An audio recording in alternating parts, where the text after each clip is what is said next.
Hello everyone. स्वागत करती हूँ आप सबका आपके अपने यूट्यूब चैनल पर। देखिए, कल जो हमने कंप्लीट कर लिया था ना, पिछली कक्षा में जो हमारा हुआ था वो कारक कंप्लीट हो गया है। ठीक है, क्या कंप्लीट हुआ था? कारक।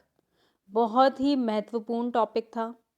अभी तक अगर वो क्लास आपने नहीं देखी है तो प्लीज़ जाकर उसको देखिए ज़रूर।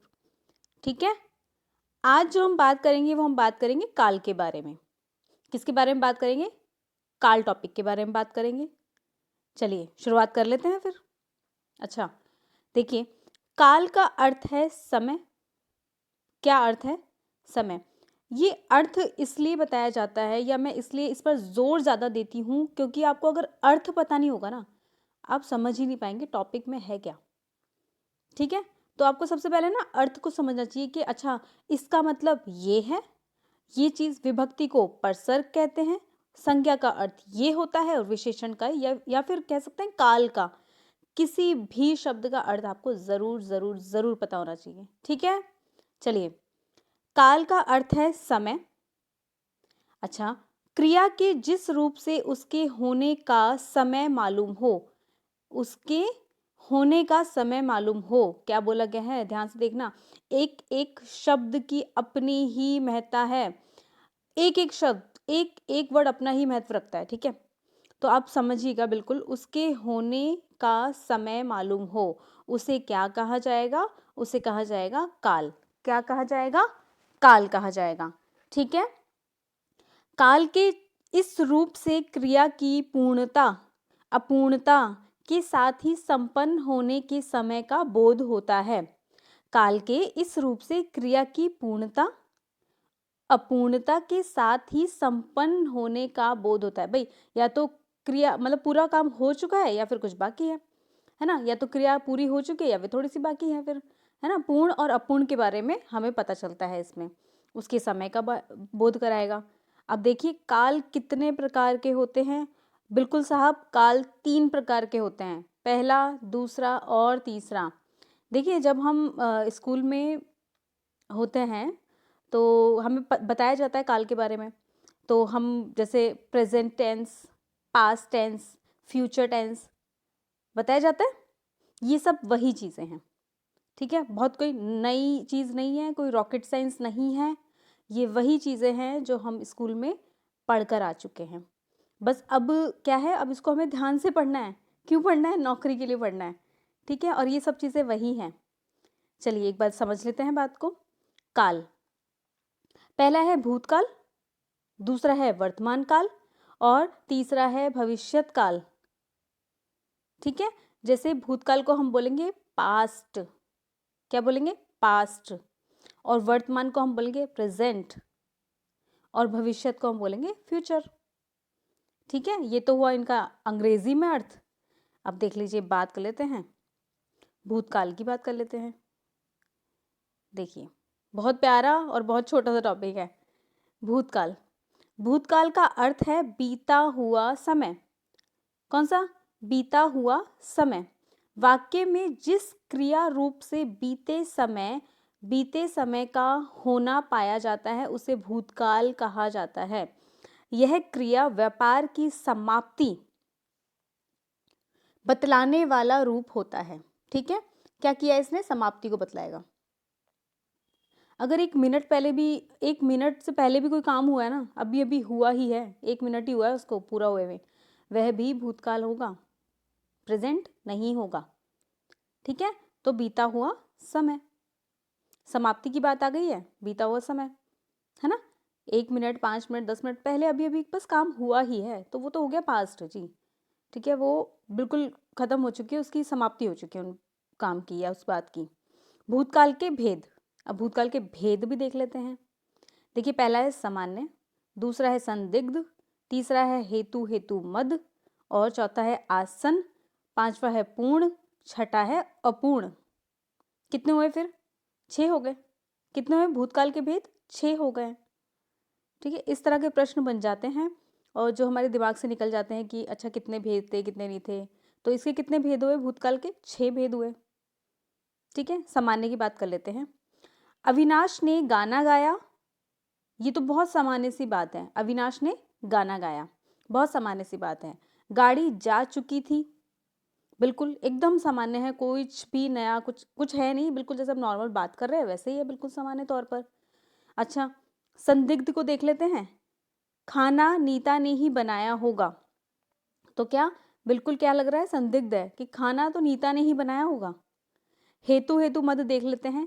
तुमने पढ़ाई की होती तो उत्तीर्ण हो जाते, तुमने पढ़ाई की होती तो उत्तीर्ण हो जाते। हेतु हेतु मद में हमें तो देखने को मिल जाता है, तो ये एक मैं इसकी पहचान भी कह सकती हैं कि हाँ जी साहब पहचान होती है ना, तो देखने को हमें मिल जाता है। देख लीजिए, आसन को देख लो। नगर में एक साधु आए हैं, अविनाश ने गाना गाया है। नगर में एक साधु आए हैं और अविनाश ने गाना गाया है। पूर्ण देख लो अब। 1857 की क्रांति में रानी लक्ष्मीबाई ने अंग्रेजों से लोहा लिया था, तो ये क्या हो गया, पूर्ण हो गया, पूरा समाप्ति होगी ये बात। 1857 की बात कर रहे हैं, तो रानी लक्ष्मीबाई जी हैं, उन्होंने क्या किया है, अंग्रेजों से लोहा लिया था। अच्छा, अब पूर्ण की बात कर लेते हैं। राकेश पुस्तक पढ़ता था, राकेश पुस्तक पढ़ता था, ठीक है, तो ये क्या हो गया, पढ़ता था यानी कि अपूर्ण है।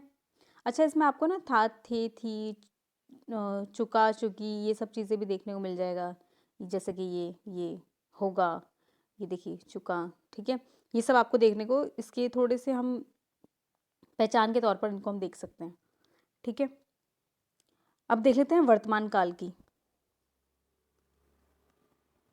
देखिए, वर्तमान काल क्रिया का वह रूप जिसके कार्य का वर्तमान समय में होना पाया जाए। क्रिया का वह रूप जिससे कार्य का वर्तमान समय में होना पाया जाए। अभी वो काम चल रहा है, ठीक है, हो रहा है वो काम, ठीक है, निरंतर हो रहा है वो। देखिए यहाँ पे लिखा हुआ भी है, यह कार्य निरंतर हो रहा है। इसमें आपको रहा, रहे हैं, ये सब चीज़ें मिल जाएगी। रहा है, रही है, रहे हैं, इस तरह की पहचान आपको मिल सकती है, जो काम अभी कंटिन्यू हो ही रहा है, ठीक है। प्रेजेंट, वर्तमान मतलब प्रेजेंट, इंग्लिश में बता रही हूँ मैं इसका, ठीक है, की जानकारी देता है। अब देख लीजिए इसमें कितने हो गए, सामान्य। प्रशांत खेल रहा है, प्रशांत खेल रहा है, तो खेल रहा है ना, हम देख रहे हैं उसको, भाई वो खेल रहा है, अभी यानी कि काम चल रहा है ना, जारी है ये काम। लता गीत गा रही है, तो बिल्कुल गा रही है, तो ये चल रहा है अभी काम, बीता तो नहीं है ना, यानी कि भूतकाल तो नहीं हुआ है ना। लता गा रही थी, ऐसा तो नहीं है ना। लता गाना गा चुकी होगी, ऐसा भी नहीं है। क्या है इसमें फिर, लता गीत गा रही है, यानी कि वो काम अभी हो रहा है, निरंतर चल रहा है, ठीक है। अब देख लेते हैं संभाव्य की। मोहन परीक्षा देता होगा, मोहन परीक्षा देता होगा, थोड़ा सा मतलब ये है कि हाँ देता होगा, संभावना टाइप की है इसमें, है ना। आज्ञार्थ देख लेते हैं। आज्ञार्थ मतलब आज्ञा देना। तुम यह पाठ पढ़ो, तुम यह पाठ पढ़ो, आज्ञा दे दी। अब मैं चलूं, आज्ञा ले ली, ठीक है, तो ये आज्ञार्थ होंगे। तो हमारा वर्तमान भी यहाँ पर कंप्लीट होता है। फिर बात कर लेते हैं भविष्यत की। देखिए एक सेकेंड, भविष्यत काल क्रिया के जिस रूप से यह ज्ञात होता है कि कार्य आने वाले समय में संपन्न होगा, आने वाले समय में होगा, पता भी नहीं है होगा या नहीं होगा, फ्यूचर है, क्या है, भविष्य है, नहीं देखा ना किसी ने, ठीक है, नहीं पता ना कल क्या होना है, या मैं कहूँ 5 मिनट बाद क्या होना है ये भी नहीं पता, ठीक है, तो वो सब क्या है, आने वाला समय। 2 सेकंड बाद का समय भी आने वाला समय है, और 2 सेकंड पहले का समय बीता हुआ समय है, और जो चल रहा है उसी टाइम पर वो वर्तमान हो गया, ठीक है। कार्य आने वाले समय में संपन्न होगा, उसे भविष्यत काल कहते हैं।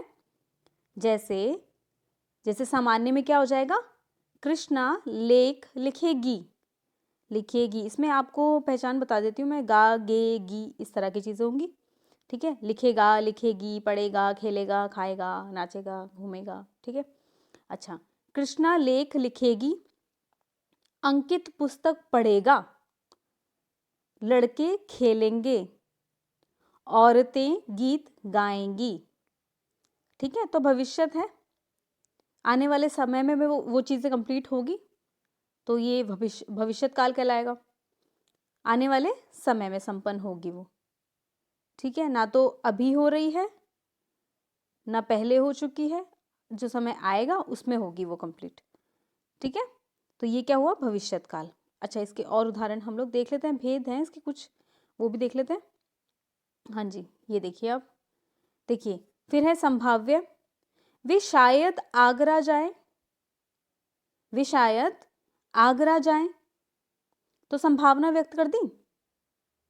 अच्छा, कदाचित आज सोमेंद्र आए, कदाचित आज सोमेंद्र आए, यहां पर भी संभावना व्यक्त कर दी है ना, और बात की गई है भविष्य की, क्या पता आज सोमेंद्र आए और हो सकता है वो आगरा चले जाएं, तो ये क्या क्या, बिल्कुल भविष्य में बात की गई है कि भविष्य में हो सकता है ऐसा हो, और बिल्कुल संभावना व्यक्त कर दी है, संभाव्य हो गया।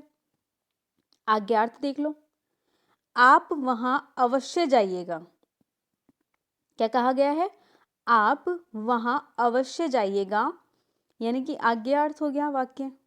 अब तुमको जाना ही होगा, तो ये भी क्या है, आज्ञार्थ हो गया।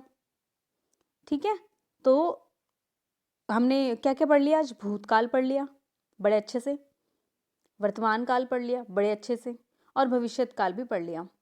ठीक है, बड़ा ही सिंपल टॉपिक है, बड़ा ही छोटा सा टॉपिक है, लेकिन संभाव्य, जब ऐसे मतलब एक जैसे क्वेश्चन बोला, जब इसके 4 ऑप्शन दिए तो पूछा जाएगा भाई संभाव्य कौन सा है, पूछा जाएगा भाई सामान्य कौन सा है ना, पूछा जाएगा संभाव्य क्या है, पूछा जाएगा अज्ञात क्या है। वहाँ पर क्या होता है, बकरी डिब्बे में आ जाती है, वहाँ हमें समझ नहीं आता है कि हाँ जी कौन सा आंसर होगा, इसलिए थोड़ा सा समझना पड़ेगा कि किस काल के बारे में बात कर रहा है, हेतु के बारे में बात कर रहा है ना, क्या ये संभाव्य के बारे में बात कर रहा है, इस तरह से। और हेतु को क्या बोलेंगे हम, उद्देश्य मूलक भी एक अन्य शब्द है उसका, जो कि अब नहीं पूछा जाता, उसका नाम जो हमने रख दिया है, या मतलब जो भी है, हेतु से जाना जाता है वो। ठीक है, तो आप उसको देखिएगा। तो आज का जो काल का टॉपिक है वो यहीं पर समाप्त होता है। कल हम एक नए टॉपिक, बेहतरीन टॉपिक के साथ में आएंगे, और वो है वाच्य। ठीक है, बहुत बढ़िया टॉपिक है वाच्य। किताबें बहुत अच्छी चल रही हैं, ये पुस्तकें आप ज़रूर पढ़िए।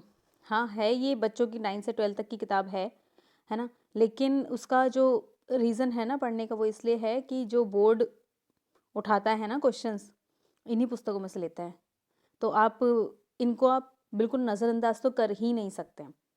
ठीक है, कल हम बात करेंगे वाच्य के बारे में, तो अभी के लिए धन्यवाद।